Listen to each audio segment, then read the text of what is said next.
बिस्मिल्लाहिर्रहमानिर्रहीम। अस्सलाम वालेकुम नाजरीन, आज की इस वीडियो में हम आपको दो इम्पोर्टेंट न्यूज़ से आगाह करेंगे कि कैसे सऊदी अरब में लोगों को लूटा जा रहा है। नाजरीन, आप स्क्रीन पर देख सकते हैं इंडियन एम्बेसी का ट्वीट, जिसमें बताया गया है कि सऊदी अरब में इंडियन एम्बेसी का अकाउंट है, उसे कुछ ऐसे फ्रॉड लोग गलत इस्तेमाल कर रहे हैं, यानी सेम इंडियन एम्बेसी जैसा फेक ट्विटर अकाउंट बनाकर, सोशल मीडिया अकाउंट बनाकर इंडियन भाइयों को लूट रहे हैं। और उस ऐसे फेक अकाउंट के फ्रॉड लोग का कहना है कि हम इंडियन एम्बेसी में काम करते हैं, आपको कोई भी मसला है हमसे रब्ता करें, कॉन्टैक्ट करें। किसी भी सर्विस के लिए आपको कोई भी इंडियन एम्बेसी से काम है तो हमें पैसे दें, हम आपका मसला हल करते हैं।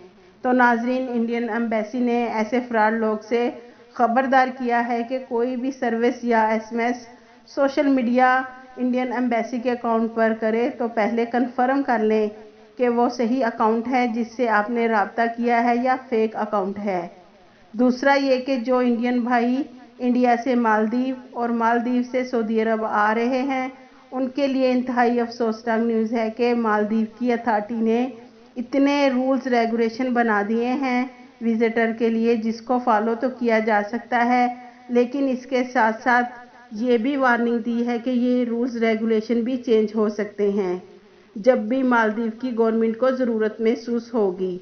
तो नाजरीन, यहाँ मैं आपको एक बात वाज़िया कर दूँ कि अगर आप इंडिया से मालदीव के ज़रिए सऊदी आना चाहते हैं और इन रूल्स को फॉलो करके अगर आप मालदीव पहुँच जाते हैं और खुदा ना ख्वास्ता वहाँ जाकर मालदीव अपने रूल्स रेगुलेशन चेंज कर देती है तो ऐसे आपके पैसे ज़ाया हो जाएंगे।